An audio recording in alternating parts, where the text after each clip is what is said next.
What's up, guys? Quinn with 74 Weld here talking about our 4400 and trophy truck portal.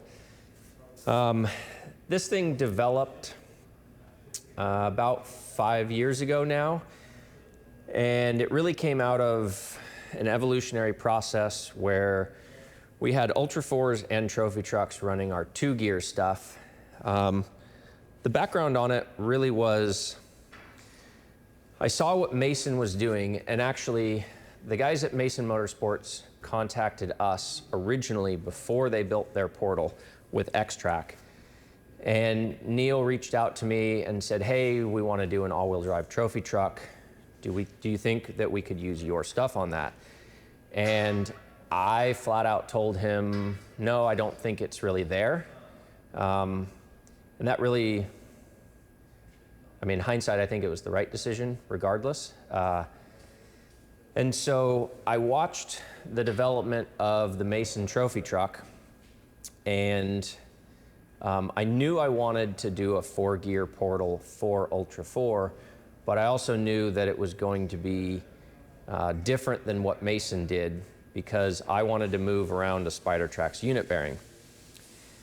And there was a wide variety of reasons why I felt that a unit bearing was just a little easier to work with, more serviceable, and primarily, a unit bearing has 2 opposing tapered rollers in it, and with the gear design that we came up with, we're able to register the gear into that unit bearing and then add a 3rd bearing behind it. And so the first kind of go at this was actually with a trophy truck guy named Eric Husted out of St. George, Utah. And Eric had our 2-gear stuff on originally, and he wasn't really having issues with it. What he was having an issue with was the upper A-arm was putting a ton of leverage onto the chassis, and he'd be constantly chasing cracks. It wasn't taking him out of races, but it was something that was constantly noted on our end. And I thought that from a physics standpoint, a 4-gear would actually put less rotational torque load on that upper arm. And so we built the 4-gear and put it in Eric's trophy truck. And he was kind of the test bed for this. So the gear set design in this thing, this was our first go at designing gears, and I can't really take credit for this. The gear set really developed out of Jason at TubeWorks, helping me and showing me how gears are designed, how to calculate gear strength, what to look for in a tooth profile, etc. So big thanks to Jason. I think he's a super smart guy, and he helped quite a bit with the gear development on this. Bearing packaging and speccing out bearings, that's something that we did here, and really took a lot of time of going back and forth to try to find the right bearing to make this thing as compact as possible, because inherently you're adding width, you're also adding lift, but I just saw early on, as somebody who's been around racing, I raced King of the Hammers in 2008 with Jack Graff from CTM. I've been around the scene, I guess, since the inception. Before KOH was even KOH, it was a group of guys that would go out and try and run as many trails as we could on a weekend. And so I kind of was at the ground level to see this stuff develop, and I've seen the huge benefit of a portal in both solid axles, and I knew that if you're going to go to an independent suspension, I will always make the case that lifting that CV up and giving you ground clearance there is a huge benefit. And I think jumping forward, you see that in both Trophy Truck and Ultra 4, with the exception of Paul Horschel for one reason, and with Joe Thompson and UFO, Joe's been super successful in Ultra 4 without a portal. Joe's someone I consider a friend. We talk all the time. And he thinks that just through arms and a few other things, he can get the ground clearance needed. We have differing opinions. He's bought portals for a solid axle car. For the time being, he sticks with a non-portal application because he's happy with the setup that he has. Paul Horschel, another really nice Ultra 4 car, he wants zero scrub out of that suspension, and I can't give that to him with a portal without a totally messed up, well, without really affecting suspension geometry. So Paul's running lower A-arms that are bent to try to gain extra ground clearance, not on a portal. Everyone else in Ultra 4 that's on an independent,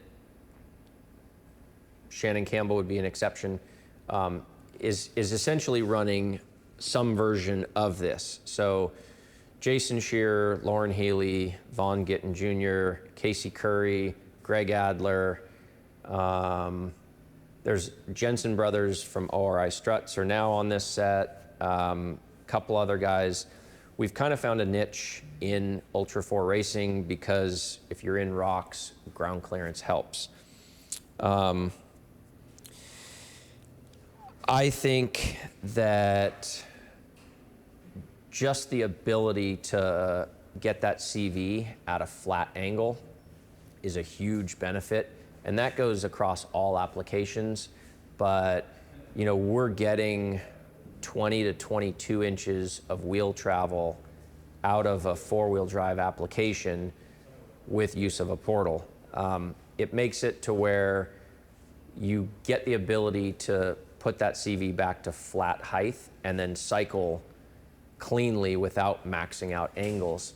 And on a front end, in an independent suspension, you've got this hurdle of compound angles. So you have the CVs have to be able to travel, and then they also have to steer.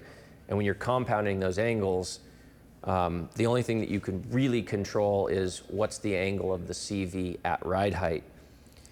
This is really the big driving force to go to a portal, is to bring that CV to a flat height at ride height. And that happens, I think that a portal in an independent suspension is the best thing you can do to that independent suspension, because you can get the big tire and the ground clearance you want without affecting CV angle. So this design and actually on everything we do, it's a 70-75 upright.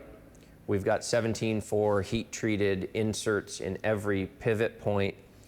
I do get comments from guys once in a while that I get hit up where money is no object. They don't care what it costs. They think they want this portal for their Bronco or for whatever application they want to run it on. And I always say that the race portal is specific to race. And the reason for that is this was designed for, our criteria was, okay, 1,000 horsepower and a 40-inch tire in a racing application. It does not integrate ABS. It does not have, you know, the ability to run wheel speed sensors in the hub. There's a bunch of other components that I would say this is not for the guy that just wants the absolute best there is. It's the best that we can produce for racing, and if you're not racing, this is not really what you want. The materials that we use in this, so all of our boxes across all platforms in everything that we've made is 60-61. When we originally started and I was just building Unimog stuff, which I still make these boxes to this day, I tell everybody, if you ever break a box, I'll replace it. And in 10 years of doing that, I've never had anybody take me up on that offer.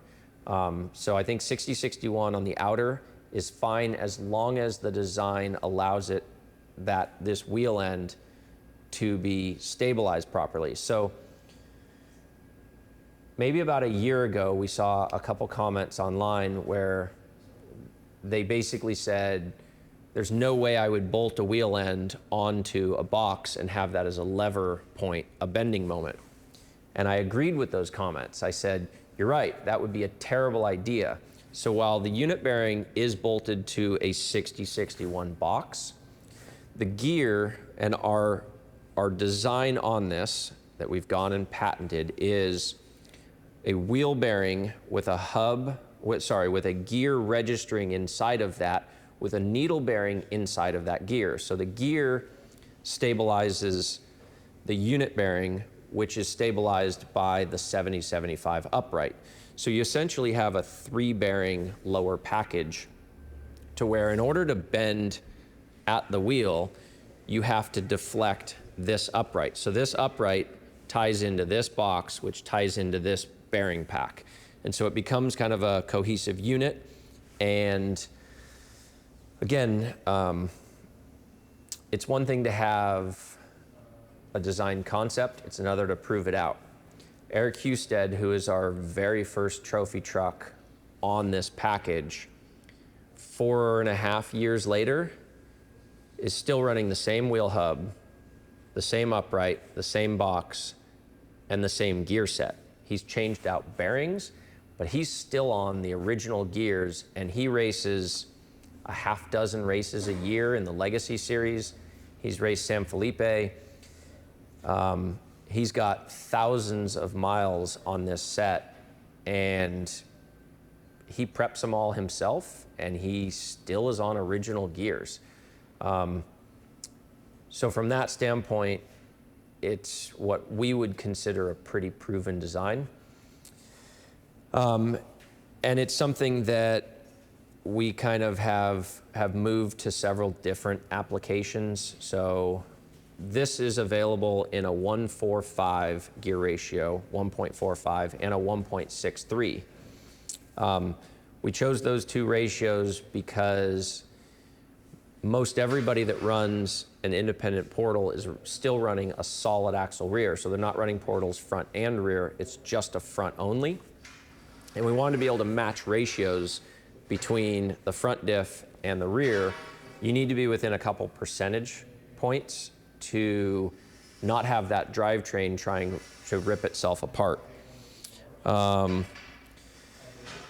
Ultra 4, I think Loren Healy was the first guy to kind of adopt it. And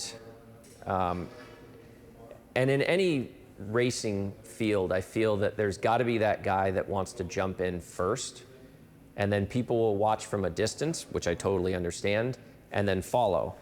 And you know, this is a product that I think has proven its durability, and now you've got some of the other bigger name guys. And if you're not on it, chances are we've had a conversation, and I think there's only 2 people who have considered it and gone, well, from a design standpoint, we're going to do something different. But this also allowed us, and this was the development platform that our bolt-on stuff came out of. And so the gear set that is in our bolt-on portals is the same tooth profile and the same diametrical pitch.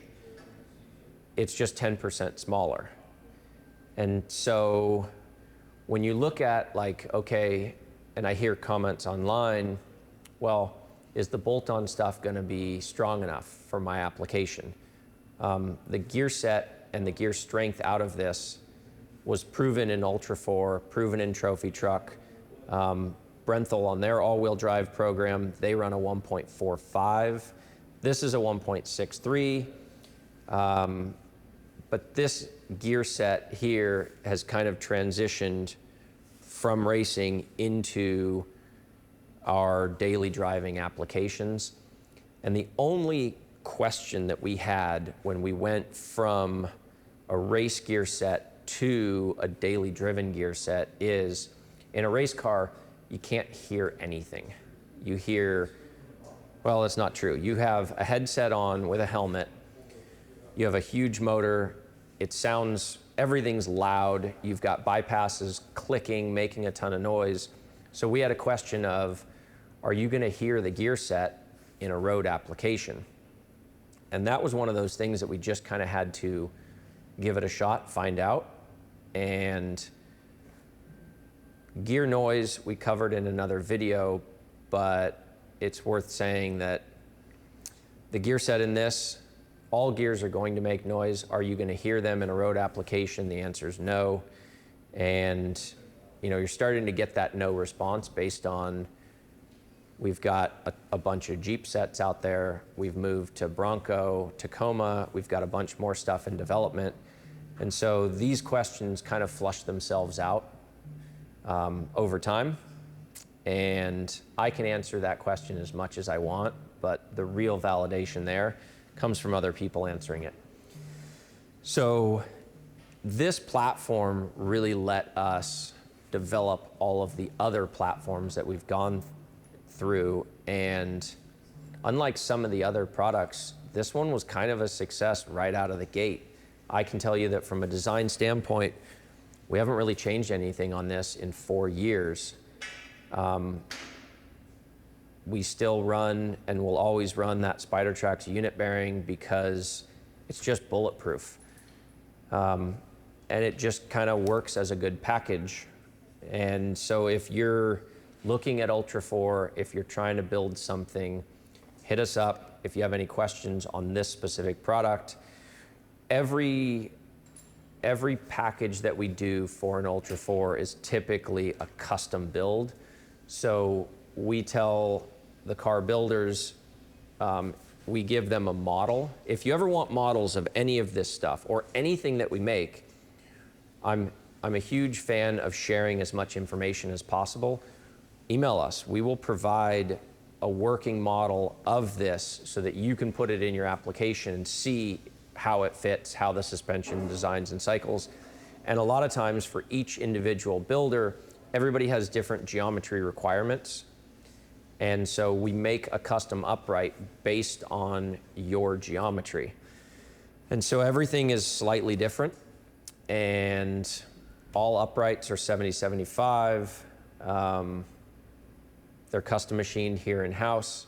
We make every part other than the SpiderTrax unit bearing, which we buy.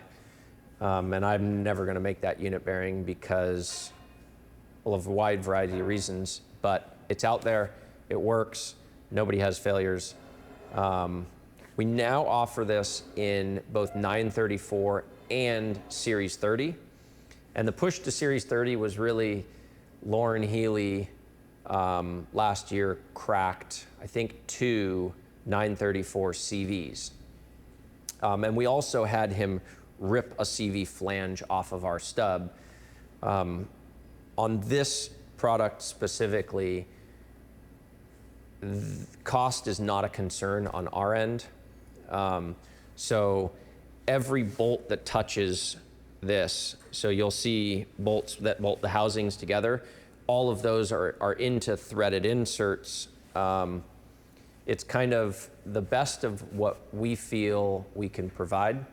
And so, a full 300M upper stub, I think for most applications, 300M is not necessary. 4340 is just fine. And technically, 4340 and 300M is a modified 4340. So it's not like it's a different alloy. It's a double electric melted vacuum furnace, then retempered version of 4340. When you melt 4340 in an electric vacuum furnace, you're doing it under vacuum pressure, you're melting it once, you're remelting it again, it helps release impurities out of it. So, 300M is extremely expensive and hard to get compared to 4340. On all of the race stuff, you're getting the best of what we can possibly get in the way of materials. It's not a cheap product. These run $16,500 per corner. And I'm never afraid to talk about pricing on stuff. And as far as brake packages for this, we provide you a caliper mount and a hat for the rotor. So it's always going to be a two-piece hat design. We have brake packages for Alcon, Brembo, StopTech, Willwood, and Jmar.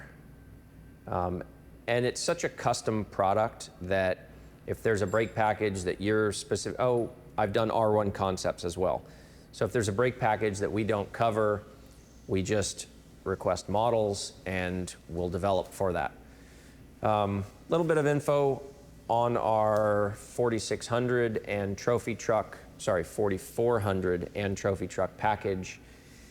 Anything that we didn't touch on, reach out to us, info@74weld. Feel free to throw stuff in the comments if you have additional questions. I'd love to chat about it. Until next time, thanks for watching.